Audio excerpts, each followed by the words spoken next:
Hello everyone, मैं रोशन sir आपका स्वागत करता हूं हमारे यूट्यूब चैनल पर। आज हम लोग fourth semester civil engineering student के लिए मैकेनिक्स ऑफ स्ट्रक्चर मॉस के सब्जेक्ट में यूनिट 7 को लेके आए। यूनिट 7 में हम लोग स्ट्रेन एनर्जी पढ़ेंगे और फिर एक और यूनिट पढ़ना है जिसमें हम लोग ट्रस्ट पढ़ेंगे। और अगर कुछ कंटेंट आपका छूट चुका होगा तो आप कमेंट करेंगे। हम लोग इससे पहले लेक्चर में जो है स्ट्रेसेस इन बीम पढ़ रहे थे, जिसमें हम लोग बेंडिंग स्ट्रेसेस पढ़े थे, और उसमें एक टॉपिक और हमको पढ़ाना है shear stress in a beam. ठीक है, तो ये लेक्चर के बाद उस टॉपिक को कंटिन्यू कर देंगे। ठीक है, क्योंकि ये छोटा टॉपिक है तो जल्दी इसको समाप्त कर देते हैं। तो स्ट्रेन एनर्जी के बारे में पढ़ना है कि स्ट्रेन एनर्जी होता क्या है। ठीक है, बड़ा ही इंपॉर्टेंट टॉपिक है क्योंकि यहाँ से ऑब्जेक्टिव क्वेश्चन अच्छा बनता है। ठीक है, और इसमें सब्जेक्टिव और न्यूमेरिकल क्वेश्चन भी आने का ज्यादा चांसेस रहता है। ठीक है, मोस्ट प्रोबेबली आप लोग प्रमोट होके अब 5th में चले जाएंगे और वहां पर मॉस के बाद आपको टॉस पढ़ना है। ठीक है, जिसमें आपको मॉस का ही कुछ ना कुछ कॉन्सेप्ट मिलेगा, तो आपका मॉस अच्छा रहेगा तो फिर आपको टॉस पढ़ने में आसानी होगा। ठीक है, और थर्ड सेमेस्टर में हम जो है मैकेनिक्स ऑफ सॉलिड मैकेनिकल वाले को पढ़ाएंगे। तो अगर किसी बच्चा का किसी कारण से कुछ टॉपिक छूट चुका होगा, क्योंकि मैक्सिमम टॉपिक क्या किए हैं हम क्लासेस में पढ़ा चुके हैं। ठीक है, तो अगर किसी बच्चा का छूट चुका होगा तो फिर हम जब थर्ड सेमेस्टर पढ़ाएंगे तो आप वहां से शुरू से पढ़ सकते हैं। ठीक है, चलिए तो स्टार्ट करते हैं। स्ट्रेन एनर्जी होता क्या है। ठीक है, कहता है कि कभी भी किसी इलास्टिक बॉडी पर, याद रखना है, कभी भी किसी इलास्टिक बॉडी पर, चाहे वो स्प्रिंग हो या आप कोई इलास्टिक मेंबर ले लेते हैं या रॉड ले लेते हैं, अगर उस पर एक्सटर्नल लोड डालते हैं तो उस एक्सटर्नल लोड के कारण उस मटेरियल के अंदर डिफॉर्मेशन होता है। और उस लोड के कारण अगर उसमें डिफॉर्मेशन होता है तो कुछ ना कुछ उस सिस्टम पर हम वर्क करते हैं। तो वो जो कंपोनेंट होता है, जो इलास्टिक मेंबर होता है, वह उतना ही अमाउंट का, जितना वर्क हम उस पर किए हैं, उतना ही अमाउंट का उसके ऊपर या उसके अंदर एक एनर्जी स्टोर कर लेता है। और ऐसे स्टोर एनर्जी को हम लोग स्ट्रेन एनर्जी कहते हैं। ठीक है, तो एग्जांपल से आपको समझाते हैं। जैसे मान लीजिए मेरे पास एक रॉड है। ठीक है, ये एक इलास्टिक मेंबर ले लेते हैं, एक रॉड ले लेते हैं और इस पर हम अप्लाइड फोर्स P लगा देते हैं। क्लियर है? इसको अगर आपको और क्लियर करना है तो आप एक स्प्रिंग ले लो, हो सकता है इससे आपको ज्यादा क्लियर हो जाए। और इस स्प्रिंग में हम एक बकेट डाल दिए हैं और इस बकेट के अंदर जो है लोड डाल दिए हैं P। तो जैसे ही हम लोड P डाल रहे हैं तो आपको दिखेगा कि ये जो लोड है उस इलास्टिक मेंबर को इलोंगेट करना चाह रहा है ना? आप अगर देख पा रहे होंगे तो यहां से आपको दिखेगा कि ये जो लोड P है इस इलास्टिक मेंबर को इलोंगेट कर रहा है। तो अगर आप इसका ग्राफ बनाओगे लोड वर्सेस डिफॉर्मेशन का, मान लीजिए यहां डिफॉर्मेशन है और यहां पर लोड है, तो आपको दिखेगा कि जब लोड नहीं था तो डिफॉर्मेशन भी नहीं था। क्लियर? धीरे धीरे लोड बढ़ते गया तो डिफॉर्मेशन भी बढ़ते गई और वहां से एक ट्राइंगल का फॉर्मेशन हो जा रहा है। और अगर इस ट्राइंगल का, चूंकि लोड डिफॉर्मेशन का अगर हम एरिया निकाल लेते हैं तो वो एरिया जो है वह डायरेक्ट उसके वर्क डन को बता देता है। ठीक है, तो क्या हो जाएगा डिफॉर्मेशन। तो डिफॉर्मेशन को आप डेल्टा एक्स भी कह सकते हैं या डीएक्स भी कह सकते हैं। ठीक है, तो यहां पर डिफॉर्मेशन कितना है, डेल्टा मान लिया है, और लोड कितना है तो पी हो गया। तो इस पर एक वर्क डन हो गया। तो ये जो इलास्टिक मेंबर है, जितना हम इस पर वर्क किए उतना ही अमाउंट का अपने अंदर एक एनर्जी को स्टोर कर लेता है, and that energy is called the strain energy. तो आई थिंक आपको स्ट्रेन एनर्जी का कॉन्सेप्ट समझ में आ रहा होगा। अब डिफिनेशन क्या कहता है तो ध्यान से सुनेंगे।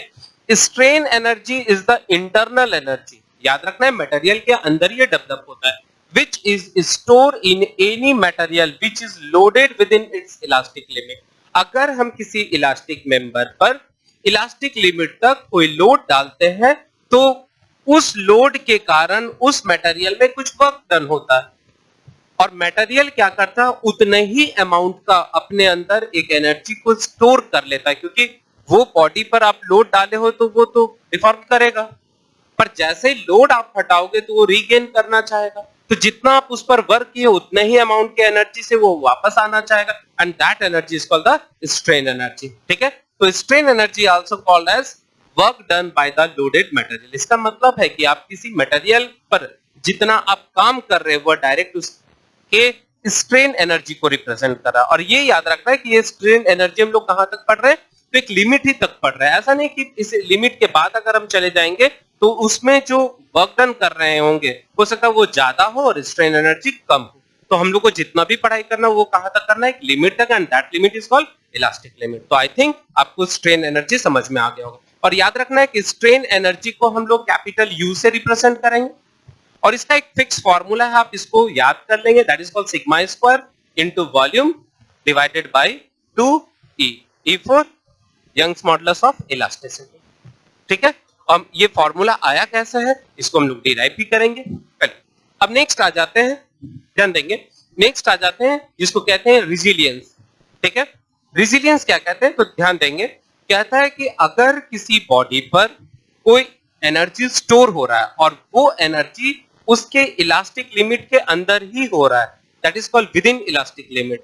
तो किसी इलास्टिक मेंबर के अंदर कोई एनर्जी स्टोर हो रहा है, that is called internal energy या स्ट्रेन एनर्जी, वो कितने दूर तक है, तो विद इन इलास्टिक लिमिट। तो उसको एक नए नाम से जाना जाएगा और उसको कहते हैं रेजिलियंस। तो क्या डिफिनेशन कह रहा है, the strain energy stored by the body when loaded externally is called resilience। तो यहां पर देखेंगे लिखा हुआ है विद इन इलास्टिक लिमिट। फिर से रिपीट कर रहा है, the strain energy stored by the body with in, ये बड़ा इंपॉर्टेंट है कि इलास्टिक लिमिट के अंदर अगर किसी बॉडी में कोई एनर्जी स्टोर हो रहा है, इंटरनल एनर्जी स्टोर हो रहा है, तो उसको हम लोग क्या कहेंगे, रेजिलियंस के नाम से जानेंगे। तो फिर एक का बड़ा इंपॉर्टेंट क्वेश्चन है कि ये भी सर इलास्टिक लिमिट तक था तो इसको हम लोग स्ट्रेन एनर्जी कहें, यहां भी विद इन इलास्टिक लिमिट है तब आप इसको एक नया नाम डाल दे रहे हैं। तो ध्यान देंगे कि जब आपको क्वेश्चन ऐसा ऑब्जेक्टिव का पूछे कि इलास्टिक लिमिट तक किसी बॉडी में कोई इंटरनल एनर्जी स्टोर हो रहा है तो उसको रेजिलियंस कहेंगे। इलास्टिक लिमिट तक अगर कोई स्ट्रेन एनर्जी किसी बॉडी में स्टोर हो रहा है तो उसको रेजिलियंस कहेंगे। बड़ा सिमिलर वर्ड है, जरा सा आप मिस्टेक करेंगे तो आपका ऑप्शन गलत हो सकता है। इलास्टिक लिमिट तक किसी बॉडी के अंदर इंटरनल एनर्जी स्टोर हो रहा है तो स्ट्रेन एनर्जी। इलास्टिक लिमिट के अंदर अगर किसी बॉडी में स्ट्रेन एनर्जी स्टोर हो रहा है तो उसको क्या कह रहे हैं, रेजिलियंस कह रहे हैं। तो आई थिंक आपको अब क्लियर हो चुका होगा कि ऑप्शन में कैसे हमको टिक मारना है। ठीक है, तो याद रखना है कि जो इंटरनल एनर्जी होता है वह स्ट्रेन एनर्जी के रूप में स्टोर होता है। ठीक है, नेक्स्ट आ जाएंगे प्रूफ रेजिलियंस। कहता है कि अगर किसी इलास्टिक मेंबर पर अप टू चले जाएंगे, ध्यान देंगे यहां अप टू, जैसे समझा रहा हूं कि x is less than equal to 10, अगर हम ऐसा लिखें x लेस देन 10 और x इज इक्वल टू 10, तो याद रखना है x लेस देन 10 मतलब होता है विद इन इलास्टिक लिमिट। इसका मतलब x का मान कभी भी 10 नहीं होगा। तो जब आपको बोलेगा कि विद इन, तो विद इन का मतलब हो गया लेस देन 10, ये इलास्टिक लिमिट तक नहीं पहुंचेंगे। जैसे मान लीजिए किसी मटेरियल का इलास्टिक लिमिट 100 मेगापास्कल, ठीक है, मान लेता हूं किसी मटेरियल का जो इलास्टिक लिमिट है स्ट्रेसेस का वह 100 मेगापास्कल है, तो हमको कभी भी 100 मेगापास्कल तक नहीं पहुंचना है, that is called with in elastic limit. पर अगर इक्वल टू 10 लिख दिए तो ये हो गया अप टू, मतलब हम 10 तक जा सकते हैं। तो वही बोल रहा है कि अगर किसी इलास्टिक मेंबर पर कोई मैक्सिमम एनर्जी स्टोर होता है, कहां तक होता है, अप टू इलास्टिक लिमिट तक, तो उसको हम लोग किस नाम से जानेंगे, नए नाम से जानेंगे, that is called proof resilience. जैसे स्टूडेंट मान लीजिए मेरे क्लासेस में बहुत सारा बच्चा है, तो अगर कोई बच्चा कुछ अच्छा काम किया, इसका मतलब वो हम न्यूमेरिकल्स क्लासेस में दिए, वो जल्दी से बना दिया और एकदम अच्छे तरीका, तो हम कह सकते हैं वो बच्चा अच्छा बच्चा है।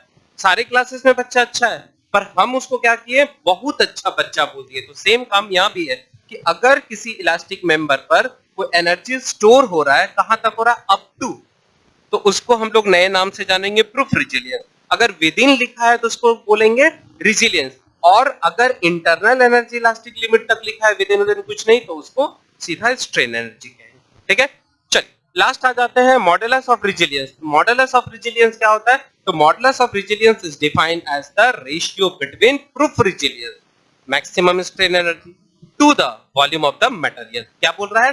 प्रूफ रेजिलियंस पर यूनिट वॉल्यूम, मतलब एक यूनिट के वॉल्यूम में किसी मटेरियल के अंदर कितना strain energy, maximum strain energy store होता है, उसी को क्या कहते हैं? Modulus of resilience. तो हम कह सकते हैं यहाँ पर कि modulus of resilience is equal to क्या चीज हो जाएगा? तो प्रूफ रेजिलियंस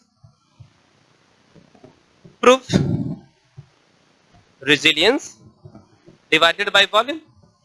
अच्छा, प्रूफ रेजिलियंस कितना है? तो सिग्मा स्क्वायर, ये maximum, into volume divided by 2e और डिवाइडेड बाय वॉल्यूम, तो वॉल्यूम से वॉल्यूम कट गया, तो मॉडुलस ऑफ रेजिलियंस क्या हो जाएगा? Sigma square max divided by 2e।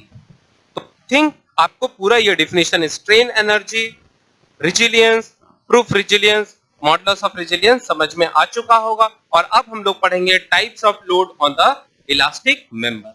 चलिए अब हम लोग क्या करेंगे? टाइप्स ऑफ लोड पढ़ेंगे कि जो स्ट्रेन एनर्जी है वो किसी बार में अलग अलग तरह के लोडिंग के कारण कितना डेवलप होता है। ठीक है, तो strain energy due to axial loading, अगर हम लोग किसी बार में अगर एक्सियल लोडिंग दे रहे हैं तो उसके कारण स्ट्रेन एनर्जी कितना डेवलप हो रहा है। तो याद रखना है किसी बार में या किसी इलास्टिक मेंबर में हम लोग तीन तरह का लोड दे रहे हैं। एक को कह रहे हैं gradually applied load. Gradually applied load कहने का मतलब होता है अगर किसी इलास्टिक मेंबर पर लोड जो है वह जीरो से लेके धीरे धीरे इंक्रीमेंट करते जाए उसमें। इसका मतलब पहले स्ट्रक्चर है, कंपोनेंट है, मटेरियल है, उस पर कोई लोड नहीं, फिर 1 केजी दिए, फिर 2 केजी दिए, फिर 3 केजी दिए, और ऐसे करके धीरे धीरे लोड बढ़ाते जाएं, तो इस तरह के लोड को ग्रेजुअल अप्लाइड लोड कहते हैं। ठीक है, अब क्या बता रहा है दूसरा? Sudden applied load. अब क्या करें? वो 10 केजी का जो लोड है वो अगर अपने ऊपर डायरेक्ट हम ले लिए तो ऐसे लोड को हम लोग क्या कहेंगे? सडन अप्लाइड लोड कहेंगे। ठीक है, इंक्रीमेंट नहीं कर रहे। पहले क्या किए? एक ही मटेरियल है, जैसे हम ही है, तो उसमें पहले आप 1 केजी से लेके 10 केजी दिए, तो आप मेरे बिहेवियर में चेंजिंग करो या पता करो, फिर वही 10 केजी क्या करो? एक बैग मेरे ऊपर डाल दो, तो ऐसे लोड को क्या कहेंगे?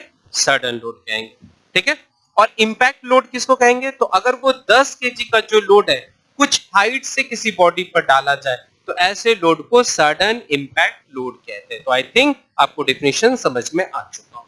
अब हम लोग क्या करेंगे? डेरिवेशन करेंगे कि स्ट्रेन एनर्जी किसी इलास्टिक मेंबर पर, इलास्टिक मेंबर में हम लोग एक बार लेंगे और उसमें हम लोग सडन ग्रेजुअल अप्लाइड लोड लगाएंगे, और ग्रेजुअल अप्लाइड लोड के कारण उस इलास्टिक मेंबर में कितना स्ट्रेन एनर्जी डेवलप होता है। ठीक है, तो यहां पर आ जाएंगे expression for strain energy due to gradually applied load. तो हम लोग इसके लिए क्या एक फिगर बना लिए कि एक आप इलास्टिक मेंबर ले लो, एक रॉड ले लो, और इस रॉड को हम पकड़ के खींच रहे हैं पी फोर्स से, अप्लाइड फोर्स से। तो ये बॉडी जो है, इसका जो मॉलिक्यूल्स है वो क्या कर रहा है? इलोंगेट हो रहा है, और यहां से टोटल डिफॉर्मेशन इसके अंदर आ गया डेल्टा एल। कहां तक? इलास्टिक लिमिट तक। तो हम लोग मान लेंगे कि let us consider a circular rod या सिंपल रॉड, प्रिज्मेटिक रॉड, कुछ भी ले सकते हैं, and apply A gradual applied load, और उस पर हम लोग ग्रेजुअल अप्लाइड लोड कह रहे हैं। ठीक है, तो यहां से आपको क्या क्या दिख रहा है? तो आपको दिख रहा है कि पी जो है, पी क्या है? तो ग्रेजुअल अप्लाइड लोड है। ठीक है, डेल्टा एल क्या हो गया?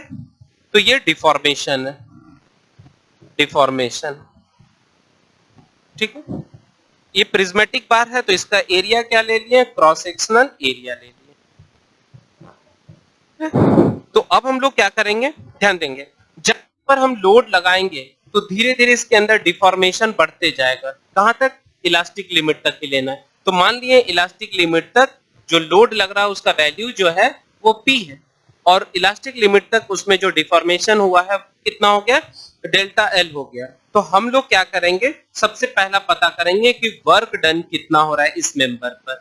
वर्क डन, तो वर्क डन कितना होगा? तो इस जो डायग्राम बना है, लोड डिफॉर्मेशन का जो डायग्राम बना है, उसका आप एरिया निकाल लो। तो area, area under load deformation diagram, तो कितना है? Half base into height.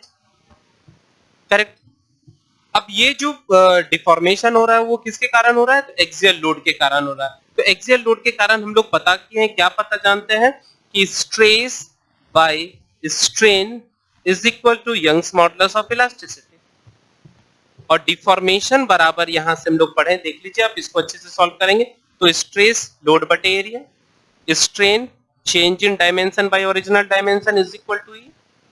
तो यहां से आप क्या ले सकते हैं? तो P बटे A into L divided by delta L is equal to E. तो यहां से हम निकाल सकते हैं delta L is equal to P into L divided by A into E. तो ये एक्सियल डिफॉर्मेशन निकल गया। इसका वैल्यू कहां पुट करना है? वर्क डन में। तो वर्क डन कितना है? तो हाफ। बेस कितना है? तो डेल्टा एल का वैल्यू कितना आ गया? तो P into L divided by A into E into P, correct है। अब हम लोग क्या करेंगे, इसको लिख सकते हैं P स्क्वायर, देखो तो load into L divided bye, ये यहां पर हम अरेंज कर देते हैं हाफ। अच्छा, एरिया ए है तो यहां पर अपने मन से ए स्क्वायर कर देते हैं, एक ए एक्स्ट्रा लगा देते हैं, तो अपने मन से लगाएं तो ऊपर लिख देते हैं बैलेंस करने के, इंटू ई। तो आप जानते हो कि इसमें जो लोड लगा रहे हैं वो ग्रेजुअल लोड लगा रहे हैं, तो यहां पर ग्रेजुअल लोड के कारण जो स्ट्रेसेस डेवलप होगा वो P बटे A होता है, देख लो।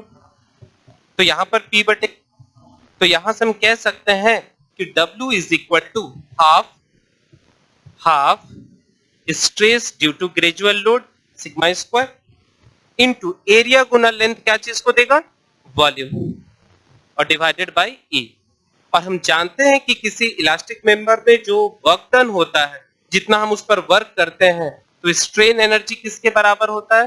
तो strain energy is equal to how much? Work done on the elastic member. तो वर्क डन स्ट्रेन एनर्जी को यू लिख दिए, ये W के बराबर, और W यहाँ कितना आया है? तो हाफ सिग्मा स्क्वायर गुना वॉल्यूम डिवाइडेड बाय E। तो स्ट्रेन एनर्जी ग्रेजुअल लोड के कारण निकल गया कितना? सिग्मा स्क्वायर गुना वॉल्यूम डिवाइडेड बाय E। आप इसको अच्छे से याद कर लेंगे। और stress due to gradual load, the load बटे एरिया। तो आई थिंक आपको ये पूरा एक्सप्रेशन समझ में आ गया। अब हम लोग नेक्स्ट लेक्चर में सडन लोड के कारण स्ट्रेन एनर्जी और स्ट्रेस पढ़ेंगे, और इंपैक्ट लोड के कारण स्ट्रेन एनर्जी और स्ट्रेस पढ़ेंगे, और कुछ न्यूमेरिकल्स करेंगे। तब तक आप लोग मन लगा के पढ़ते रहिए, ठीक है? Thank you.